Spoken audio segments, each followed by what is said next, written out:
26절로 39절까지 말씀 이제 한 절씩 저와 함께 교독하시겠습니다. 그들이 갈릴리 맞은편 거라사인의 땅에 이르러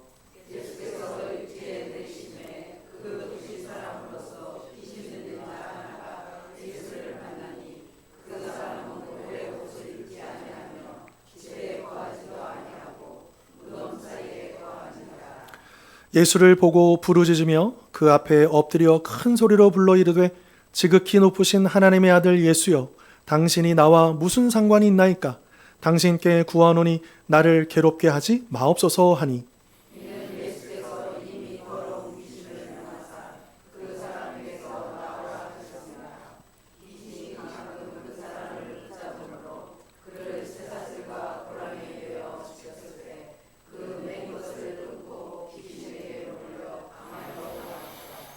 예수께서 내 이름이 무엇이냐 물으신즉 이르되 군대라 하니 이는 많은 귀신이 들렸습니다.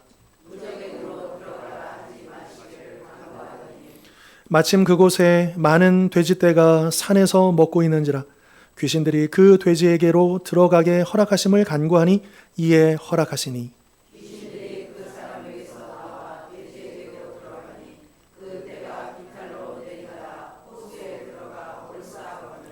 치던 자들이 그 이루어진 일을 보고 도망하여 성내와 마을에 알리니,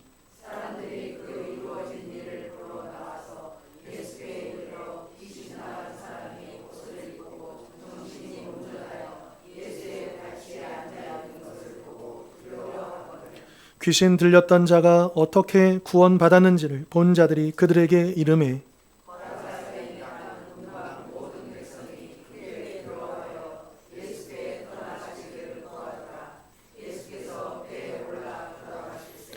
귀신 나간 사람이 함께 이기를 구하였으나 예수께서 그를 보내시며 이르시되 하나님이 내게 어떻게 큰 일을 행하셨는지를 말하라 하시니, 그가 가서 예수께서 자기에게 어떻게 큰 일을 행하셨는지를 온 성내에 전파하니라. 아멘.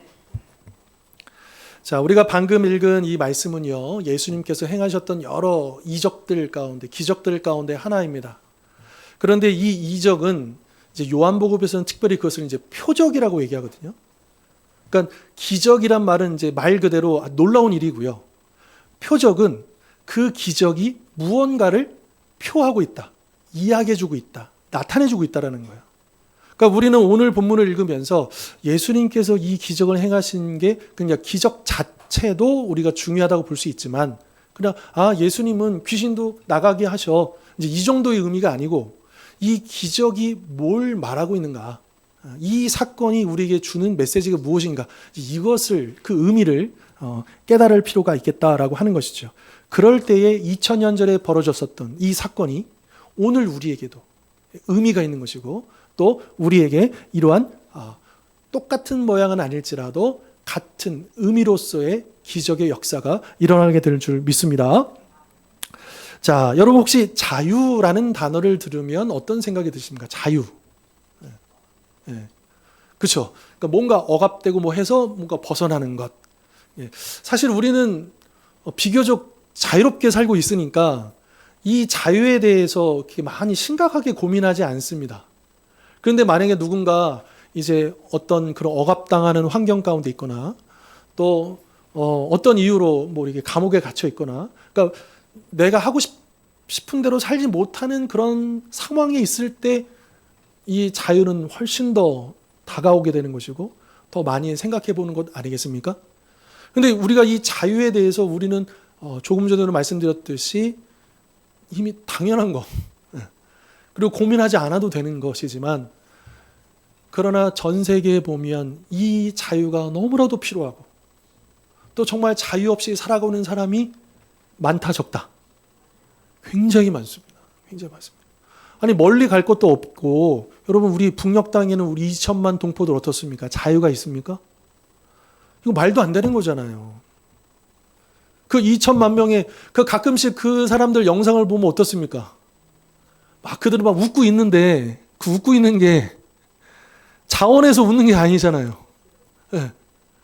같이 웃지 않으면, 같이 박수치지 않으면 큰일 나니까 살기 위해서 웃는 거 아닙니까? 살기 위해서 박수 치는 거 아닙니까? 그런 자유가 없는, 그러니까 역설적이게도 그렇게 막 일사불란하게 박수치고 운동하고 막 대단하잖아요. 여러분 전 세계적으로 북한에서 그 매스 게임이라고 그러죠. 막 이렇게 운동장에서 수천 명, 수만 명의 사람들이 막 해서 카드 섹션하고 막 이런 거 굉장히 기술력이 굉장해요. 근데 거기에는 아무런 자유가 없는 거죠. 그리고 또 지구 저편에는 또 너무너무 가난하여서 그 가난의 속박에 의해서 먹을 것이 없고, 그래서 그 속박에 그 자유함 없이 죽어가는, 그래서 지금도 5세 미만 아이들, 1살부터 5살까지 미만 아이들은 10초에 한 명씩 죽어가고 있습니다. 지금도요. 그리고 수억 명의 사람들이 하루에 1달러 미만의 돈으로 연명하는 사람들이 수억 명입니다. 수천 명이 아니고요. 해마다 굶어 죽는 사람들이 수백만 명입니다.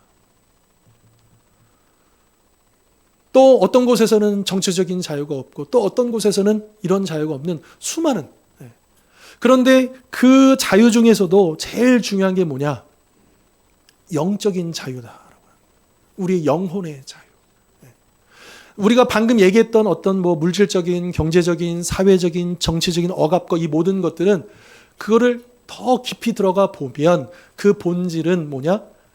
악한 영이, 사단이 그 중심에서 그를 억압하고 있고 붙잡고 있고 우리로 하여금 자유롭게 살지 못하게 만드는, 그래서 이 죄라고 하는 죄와 악한 영이 우리를 사로잡기 때문에 그런 현상들이 나타나는 거죠. 그러니까 우리가 그 정치적인 자유도 중요하고 사회적인 자유도 중요하고 경제적인 자유도 중요하지만 이거를 근본적으로 해결하기 위해서는 영적인 자유가, 영적인 해방이 가장 중요하겠다라고 하는 것입니다. 사실 우리가 예수님을 믿고 구원받았지만 그럼에도 불구하고 우리 안에 여전히 우리를 올가매는 불안이라든지 염려라든지 중독이라든지 죄의 습관이라든지 과거의 상처, 또 물질에 대한 탐욕, 다른 사람들의 시선 등 여러 가지 것들이 여전히 나를 붙잡는 사슬로 그렇게 나를 붙잡고 있다라고 하는 것입니다. 자, 그런데 오늘 본문을 우리가 읽을 때 우리는 구약의 본문을 같이 보아야 합니다. 그러니까 이 시작성경은 항상 구약하고 연결이 되어 있습니다. 그럼 오늘 본문은 구약의 어떤 본문하고 연결되어 있느냐? 바로 이제 자유라고 해서 여러분 한 개인의 자유가 아니라 한 민족의 자유가 선포된 사건이 있었습니다. 해방되는 사건이 있었습니다. 뭘까요? 구약에 한 민족이, 그렇죠, 출애굽입니다. 그러니까 그 출애굽은 역사적으로 이 이스라엘이라는 그 한 민족이 정치적으로 구원받는 어떤 역사적인 사건이면서 동시에 그 안에는 하나님께서 왜 그 이스라엘의 역사를 성경에 기록해 놓으셨느냐? 이스라엘 역사 공부하라고 놓으신 게 아니라는 거예요. 거기에 담겨져 있는 의미가 뭐냐? 우리에게 오늘 이 말씀을 통해서 연결해서 우리가 볼 수 있어야 되겠다라고 하는 것이죠. 이 출애굽이라고 하는 구약의 이 구원의 역사는요, 하나님께서 이스라엘 백성을 그 애굽의 노예 상태에서 해방시켜 주시고 또 출애굽한 다음에 바다를 건너죠. 홍해를 건너게 되고 또 그리고 나서 이제 약속의 땅으로 들어가는 이 모든 전체를 아울러서 우리가 출애굽의 역사, 구원의 역사라고 불려집니다. 근데 이것은 단지 물리적인 속박으로부터의 해방뿐만 아니라 동시에 영적인 해방이었다. 즉 애굽의 노예였다가 누구의 자녀가 되는 겁니까? 하나님의 자녀, 하나님의 백성이 되는. 그러니까 신분이, 영적인 신분이 달라지는 사건으로 우리가 볼 수 있어야 한다라고 하는 것이죠. 그리고 구약 성경의 이러한 출애굽의 역사는 그냥 과거의 그 일로 끝나는 것이 아니라 그 이후에 계속해서 그리고 신약 성경에서도 등장하고 있다라고 하는 것이죠. 물론 그 형식과 방법은 다르지만 자유와 해방이라는 그 본질에서는 동일한 출애굽, 곧 새로운 출애굽이 등장을 한다라고 하는 것이죠.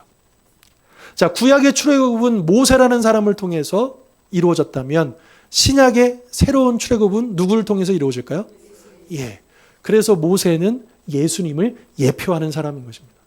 그래서 우리가 모세를 공부할 때 모세라는 사람, 모세라는 특징 이것만 보면 안 되는 거예요. 모세를 통해서 누구를 봐야 돼요? 예수님을 보아야 한다라고 하는 것입니다. 자, 그렇다면 예수님께서 우리에게 어떻게 새로운 출애굽을 가져다 주셨는가? 오늘 본문은 예수님께서 바다를 건너오셔서 이루신 이 놀라운 사건을 통해서 우리를 묶고 있는 이 영적인 속박에서 벗어나 진정한 자유를 누리게 하시는 그 새 출애굽을 보여주고 있다라고 하는 것입니다. 자, 오늘 본문은 예수님께서 갈릴리 호수를 건너서 거라사인의 지방에 이르셨을 때 한 비참한 사람을 만나시는 장면으로 시작합니다. 27절 보실까요? 예수께서 육지에 내리심에, 그러니까 지금 배 타고 오신 거죠. 그래서 도착한 그 땅 그 육지에 내리심에 그 도시 사람으로서 귀신 들린 자 하나가 예수를 만나니 그 사람은 오래 옷을 입지 아니하며 집에 거하지도 아니하고 무덤 사이에 거하는 자라. 자, 이 사람은 누구에게 사로잡혀 있었습니까? 귀신에게 사로잡혀 있었습니다. 그러니까 비참했어요. 어떻게 비참했느냐? 그는 옷을 입지 않았어요. 옷을 입지 않았다고 하는 게 우리는 그냥 옷 안 입었구나, 그냥 미쳐서 그랬구나 이런 정도의 의미가 아닙니다. 얼마나 수치스러운 거예요. 옷을 입지도 않고, 그리고 자기 집에도 살지 못합니다. 쫓겨난 거예요. 자기 집에서, 그 마을에서, 그 공동체에서 쫓겨난 거예요. 그래서 어디에 삽니까?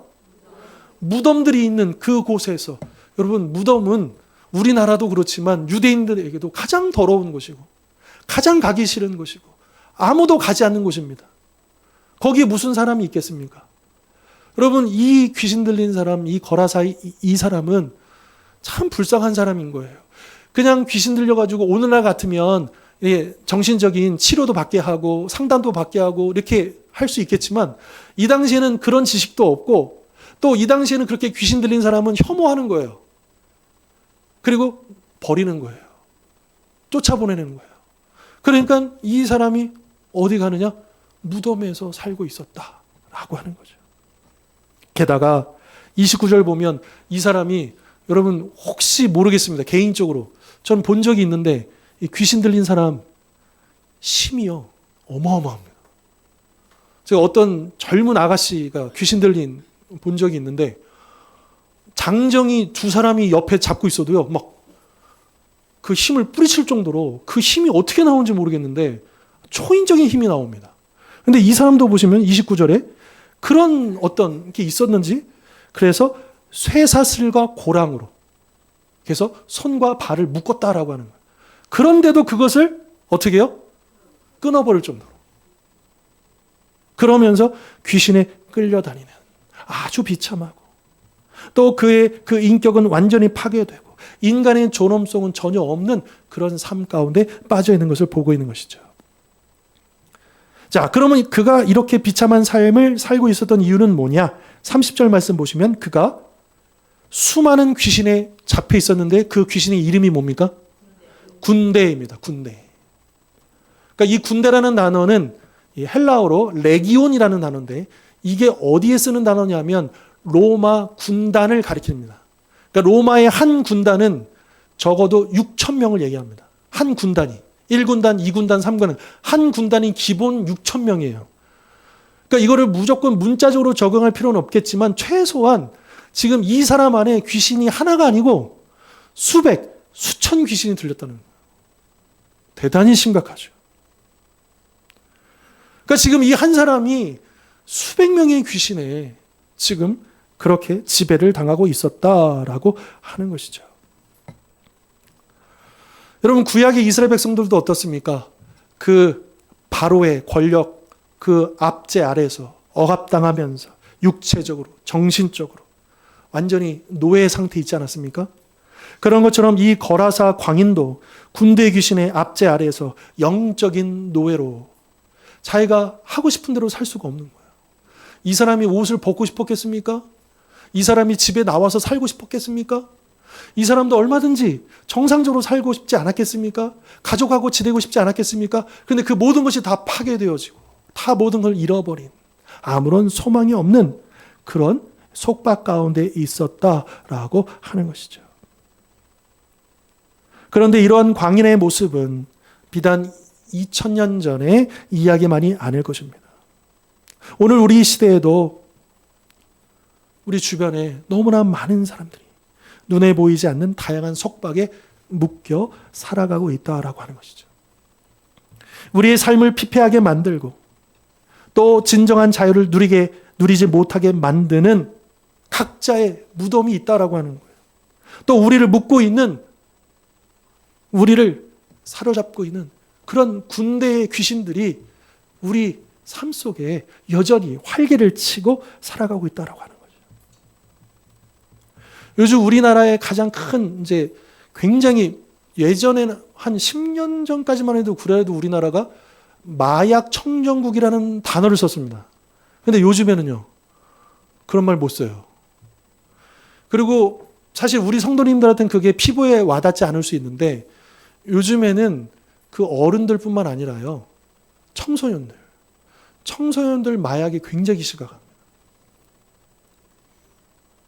이게 강남이나 이런 데 학원가에 보면 얘네들이 입시 때문에 하루 종일 공부하잖아요. 그 스트레스에, 그 어려움에 어디 이거를 해소할 때는 없고, 그러면서 알게 모르게 누군가에 의해서 이렇게 음료수 하나 건네지고, 막 그렇게 하다가 거기에 그런 성분들을 조금씩 섞어가지고 거기에 중독을 시켜서 이렇게 엄청나게 퍼져나가게 만나요. 그 일들이 굉장히 심각해집니다. 그러니까 그 성분이 조금이라도 들어가면 조절이 안 됩니다. 그리고 또 그 성분이 들어와야 안정이 돼요. 중독된 거죠. 그런데 중독은 약물만 중독되는 게 아니에요. 모든 것이 다 중독될 수 있습니다. 사실은 우리가 이 세상을 다른 눈으로 보면 다 무언가 미쳐있는 세상인 거라고 보여질 때가 있어요. 다들 뭔가 미쳐서 살아가요. 우리를 사로잡고 있는. 당사자는 몰라요. 내가 내 인생을 계획하고 내가 내 인생을 끌어가고 내가 한다라고 생각해요. 하지만 여러분 그런 말 있잖아요. 처음에는 내가 술을 먹지만 나중에는 술이 나를 먹는. 그러니까 중독이 돼버리면 벗어날 수가 없는 거예요. 거기에 도박에 빠지면, 마약에 빠지면, 그 악한 습관에 빠져버리면, 그 음란에 빠져버리면, 그 어떤 일들에 빠져버리면, 어떤 사람에 빠져버리면 거기서 헤어날 수 없는 그런 일들이. 그런데 그 근본의 원인이 어디 있느냐? 이 악한 영, 이 사단에게 있다라고 하는 것이죠. 이 악한 영은 계속해서 우리로 영적인 사실로 우리를 올가매는 거죠. 자, 이런 절망적인 상황 속에서 구원의 역사는 예상치 못한 방식으로 시작이 됩니다. 여러분 26절을 보시면요. 예수님이 광풍이 치는 갈릴리 호수를 건너서 이방인 땅에 거라사인의 지방으로 오셨습니다. 이방인 땅에는 유대인이 갑니까? 안 갑니까? 안 갑니다. 그래서 여러분 이 북이스라엘, 요 갈릴리, 가운데가 사마리아, 남쪽이 예루살렘이 유대잖아요. 근데 유대인들이 주로 요 유대 지역에 살고 갈릴리 지역에 사는데 요 사이에는 사마리아 지역은 안 지나가요. 그러니까 가장 빠르고 편한 길은 그냥 관통해서 지나가면 유대에서 갈릴리로 빨리 갈 수 있거든요. 그런데 이방 땅이라고 생각하게 돼요. 사마리아 사람들은 혼혈이지만 유대인으로 취급을 못 받았거든요. 그러니까 유대인들이 그 빠른 길을 놔두고 돌아갑니다. 산 건너, 강 건너 돌아갑니다. 그런데 예수님은 일부러 그 길로 가시죠. 그 사마리아 땅에, 그 수가성의 그 여인을 만나러 가시죠. 마찬가지로 여기도 여기 갈릴리의 동편 땅인데요. 여기가 볼 때는 유대인들 사는 지역 아니야? 아닙니다. 여기는 거라사라고 하는 지역인데 여기에 보면 우리가 아까 읽었지만 돼지떼가 나오잖아요. 돼지를 엄청 방목하면서 돼지를 키운다고요. 유대인들은 돼지고기를 먹습니까? 안 먹습니까?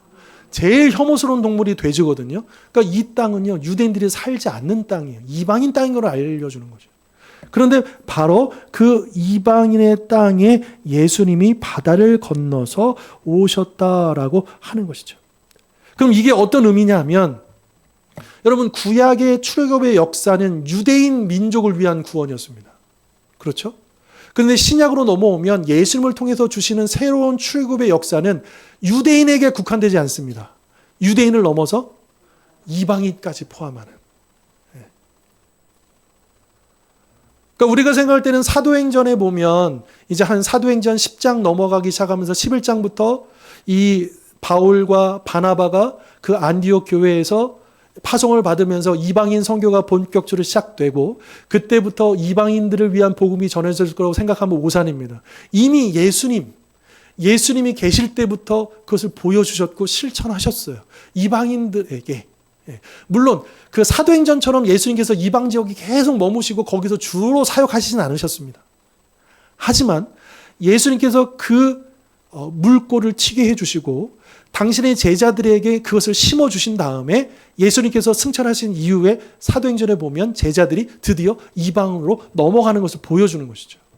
그러니까 예수님께서 이 땅에 오신 것은 단지 유대인만을 위한 것이 아니라 모든 민족, 모든 사람들을 위한 구원이었다라고 하는 것을 우리에게 말해주고 있다라고 하는 것입니다. 자, 그런데 예수님께서 지금 바다를 건너오셨다고 했잖아요. 그러면 이 바다를 건너오신 게 왜 출애굽하고 상관이 있느냐? 이게 어떤 의미가 있느냐라고 하는 것을 우리가 생각해 보면 여러분 성경에 보면 바다는요 2가지 의미가 있어요. 하나는 뭐냐면 혼란, 통제할 수 없는 악한 세력이 있는 곳. 그러니까 구약 성경에 보면 시작도 그렇지만 유대인들은요 바다를 무서워해요. 왜? 거기는 통제할 수 없는 무언가가 있다라고 보는 거죠.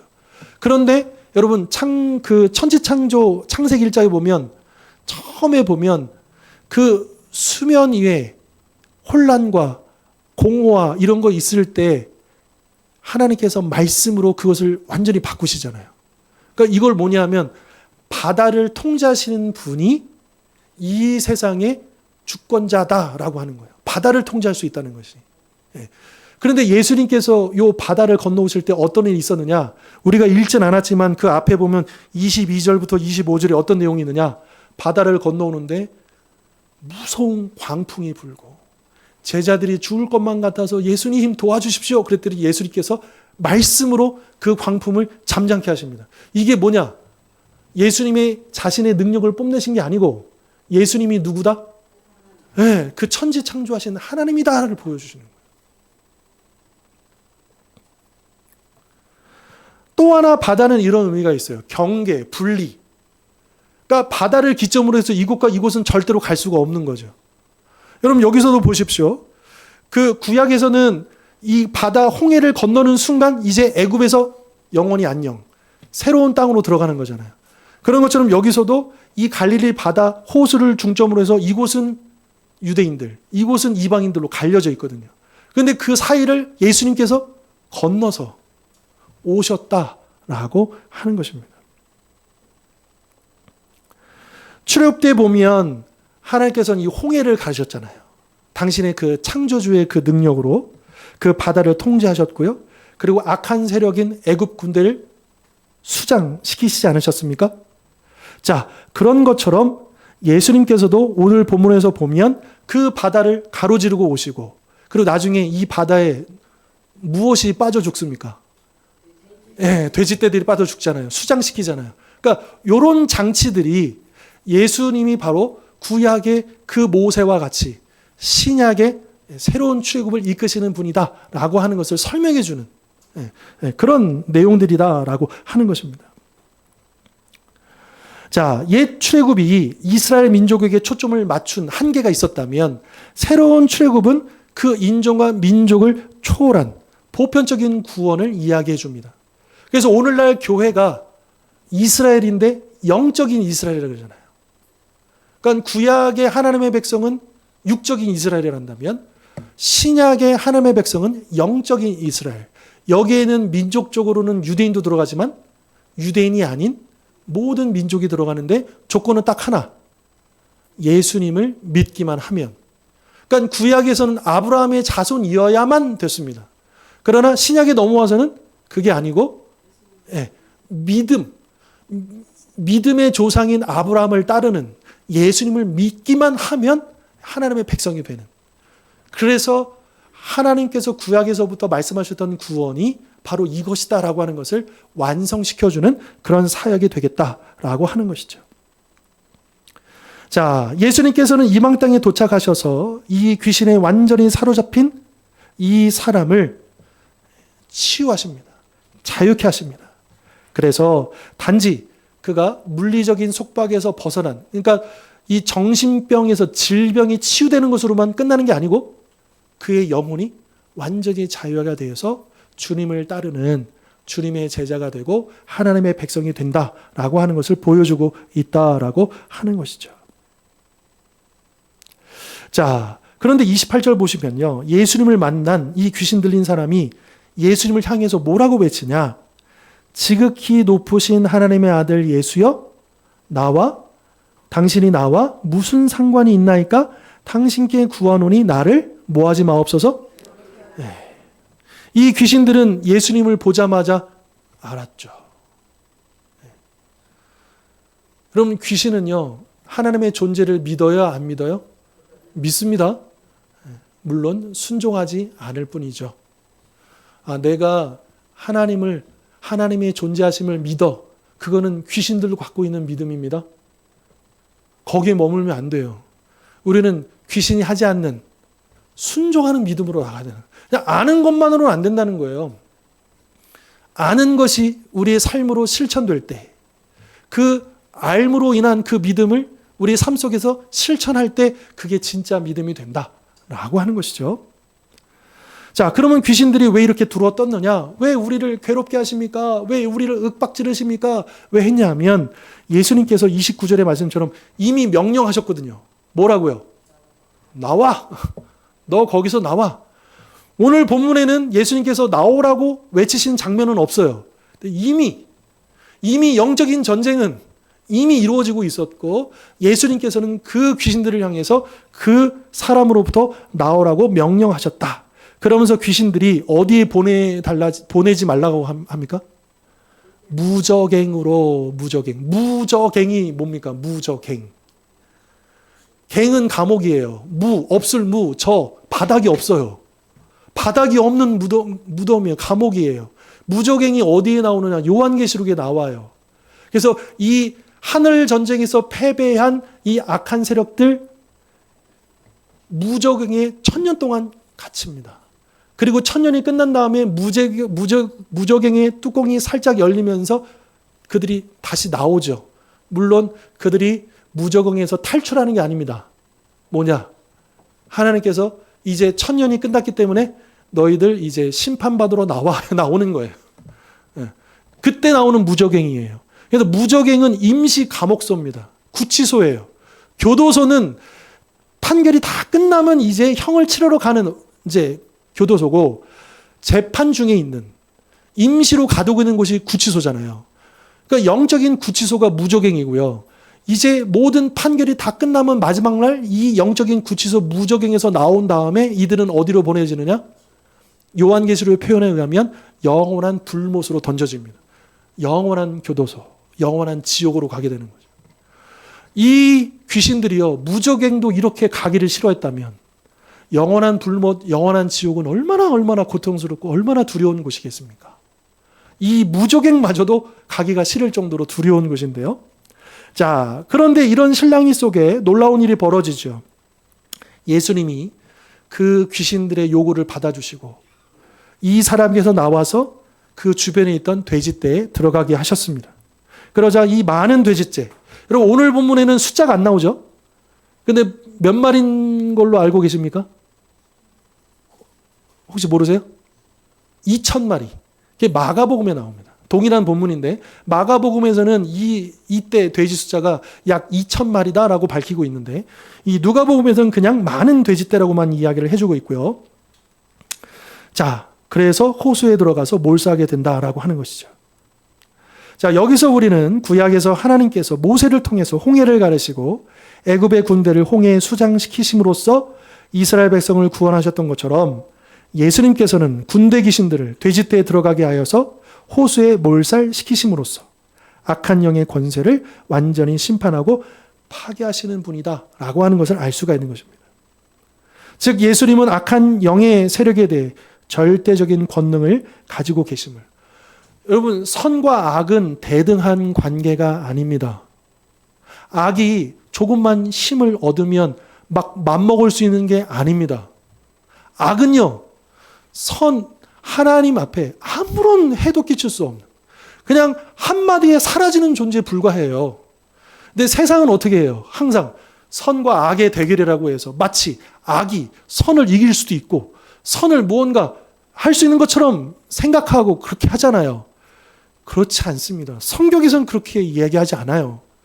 선이신 하나님 앞에, 예수님 앞에 악인 이 사탄은요, 찍소리 못하고 한마디에 그냥 사라집니다. 도망갑니다. 그렇기 때문에 우리가 이 사탄을, 귀신을 두려워할 필요가 없는 거죠.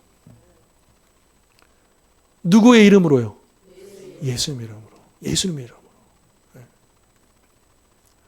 근데 예수님의 이름이 부적처럼 사용되면 안 됩니다. 사도행전을 보면 그런 거 있었잖아요.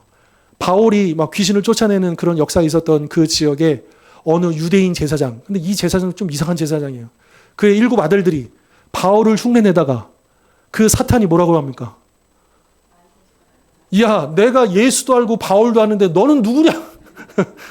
이 예수님의 이름을 부적처럼 사용하다가 그래서 망신을 당하잖아요. 귀신도 알아요.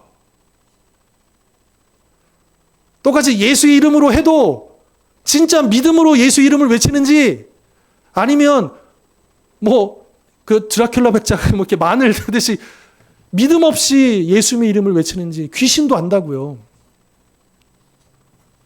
여러분 정말 우리가 예수 이름의 권세를 믿으십니까?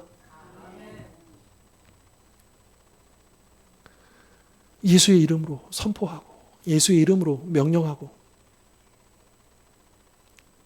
우리 안에, 우리 가정, 우리 관계 속에 우리 하는 그 모든 일들 가운데 보이지 않은 악한 세력, 여러분 우리의 싸움은 혈과 육의 싸움이 아니라고 했잖아요. 보이지 아니하는 이 공중세계를 지금 장악하고 있다라고 거짓말 치고 있는 그 악한 세력들과의 영적인 싸움이라고요. 이 싸움에 우리가 이길 수 있는 유일한 방법은 기도와 말씀밖에 없습니다. 기술, 노하우 이런 거 없어요. 오직 기도, 예수 그리스도의 이름으로 하는 그 기도, 오직 말씀, 예수 그리스도의 그 복음의 말씀, 그 기도와 말씀만이 우리가 영적으로 싸워 이길 수 있는 유일한 무기라고요. 그래서 어떨 때 보면 내가 왜 이렇게 자꾸만 무기력해지지? 왜 자꾸 뭔가 이렇게 힘이 없지? 물론 표면적으로는 그게 건강의 문제일 수도 있고 어떤 스트레스의 문제도 있고 그럴 수 있어요. 하지만 우리가 또한 동시에 우리가 생각해 보아야 할 것은 뭐냐 하면 이것이 영적인 문제가 있을 수 있겠다라고 하는 것을 늘 생각해야 된다는 거예요. 왜요? 우리는 믿음의 사람이니까. 이것이 결코 우연이 아니고 물론 또 정반대로 무조건 영적으로만 생각해서 병원도 안 가시고 기도만 하시고 또 상담도 안 받으시고 무조건 말씀만 읽으시고 이러시면 곤란합니다. 하나님께서 우리에게 다 허락해 주신 거예요. 그것을 활용하되 그러나 우리 중심에는 늘 병원 가기 전에 뭘 해야 되겠어요? 기도해야죠.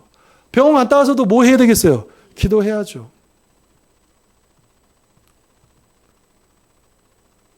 날마다 크고 작은 영적인 싸움이 우리 가운데 있다라고 하는 것을 우리는 기억해야 된다라고 하는 것입니다. 분명한 것은 뭐냐? 우리에게 참된 자유와 해방을 주시는 분은 오직 누구시다? 예수 그리스도시다. 그 사람이 아닙니다. 내가 이번에 이 해결되면 내가 그 일이 아닙니다. 오직 예수님입니다. 우리 가정 안의 문제들, 우리 자녀들의 문제들, 지금 풀어지지 않는 이 관계들, 이거를 해결할 수 있는 유일한 그 해답은 예수 그리스도입니다. 우리가 어떤 질문을 던져도 어떤 의문을 가져도 그 모든 것의 해답은 오직 예수 그리스도 한 분이십니다. 자, 이렇게 예수님의 권능으로 군대 귀신이 빠져나갔습니다. 그럼 그 사람은 어떻게 됐을까요? 35절 보실까요? 사람들이 귀신 나간 사람이 옷을 입고 정신이 온전하여 예수의 발치에 앉아있는 것을 보고 뭐 했습니까? 두려워하더라. 이제 그는 더 이상 무덤에 거하지도 않고 또 이제는 옷을 입고 있고요. 온전한 정신으로 예수님 발 앞에 앉아 있었다. 이것은 그가 단지 귀신이 나간 것으로 끝난 게 아니고 그 질병이 고쳐진 것으로 끝난 게 아니고 그의 온전한 회복이 이루어졌다. 그의 인간적인 어떤 존엄과 그 모든 인격과 이 모든 것들이 온전히 회복되었다라고 하는 것이고요. 그는 더 이상 귀신의 노예가 아니고 예수님의 제자가 되었다라고 하는 것을 말씀해 주고 있는 거죠. 그런데 이 놀라운 변화를 본 그 마을 사람들이 이걸 보고 기뻐했습니까? 두려워했습니까? 왜 두려워했을까요? 더군다나 두려워하면서 예수님에게 여기 좀 계셔 주십시오라고 하지 않고 빨리 좀 떠나 주십시오 그랬잖아요. 왜 두려워하고 왜 예수님을 빨리 떠나달라고 했을까요? 왜 그랬을까요? 예, 오늘 본문을 다시 한번 보면 답이 나옵니다. 지금 귀신이 나가서 어디로 갔어요? 예, 그래서 그 돼지떼가 어떻게 됐어요? 예. 그러면 믿음이 없는 이 사람들은 그걸 보고 무슨 생각을 했겠습니까? 야, 이러다가 우리 남은 돼지들? 그러니까 이 사람들의 관심은요, 이 한 영혼이 주께로 돌아오고 온전히 회복되고 이거는 안중에도 없어요. 뭐만 중요해? 자기 재산, 자기 경제적인 손해. 이게 이 사람들을 붙잡고 있는 귀신인 거예요.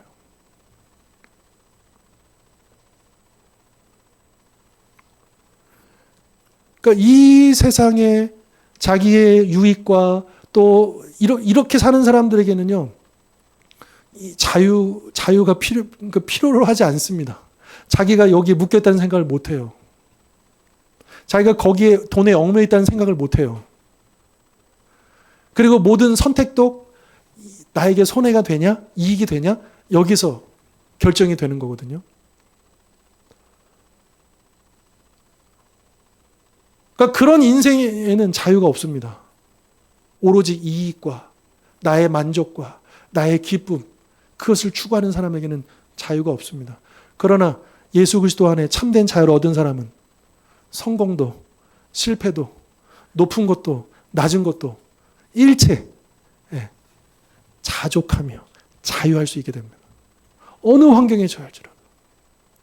세상은요, 이거 가져야만 됩니다. 여기에 이 땅을 가져야 됩니다. 집 한 채 꼭 붙잡고 있어야 됩니다. 그래야지만 안심되고 내 노후가 든든하다고 생각합니다. 그러나 하나님은 그렇게 말씀하시지 않죠. 그 집이, 그 땅이 우리의 노후를 보장해 주지 않습니다.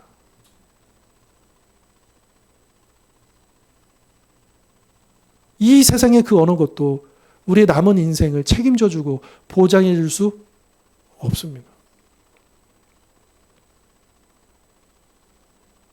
주식도 하루아침에 떨어질 수 있고요.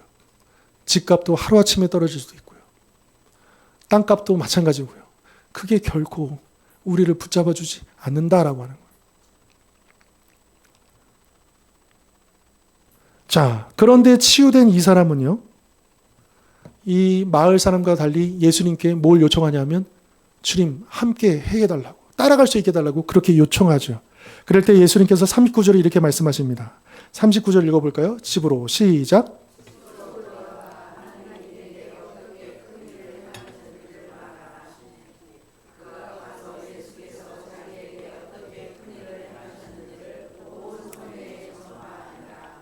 아멘. 말하라는 거예요. 뭘 말하라는 거예요? 네. 너가 겪은, 경험한 이 큰 일을, 이 놀라운 이 일을, 너가 경험한 바를, 그러니까 쉽게 말하면 간증하라는 거예요. 여러분 출애굽기 14장에 이제 나옵니다. 그 홍해를 건넙니다. 그럼 15장이 뭐냐? 찬양이에요. 그 찬양의 내용이 뭐냐? 하나님이 어떻게 해서 우리를 홍해를 건너게 하셨는가를 말하는 내용이에요. 여러분, 우리가 구원받고 우리가 은혜를 받으면 뭐 해야 돼요? 말해야 되는 거예요. 표현해야 되는 거예요. 하나님께로는 찬양을, 사람들에게는 간증을. 여러분, 전도라고 하는 것이 특별한 게 아니고 우리가 전도를 훈련을 해야지만 전도할 수 있는 게 아니고 여러분, 내가 경험한 은혜를, 내가 만난 주님을 나누는 거예요. 그게 전도입니다. 그게 우리에게 주어진 사명이에요. 그런데 내가 경험한 게 없으면 말할 수 있습니까? 그러니까 사실은 이게 근본적인 문제예요. 우리에게 전도할 시간이 없거나 전도할 기술이 없거나 그런 게 아니에요. 뭐냐? 우리 안에 은혜가 없는 거예요. 나누고 싶은 마음이 없는 거예요. 이게 진짜 문제 아니겠습니까? 꼭 정해진 시간, 정해진 장소에서만 전도하는 거 아니잖아요.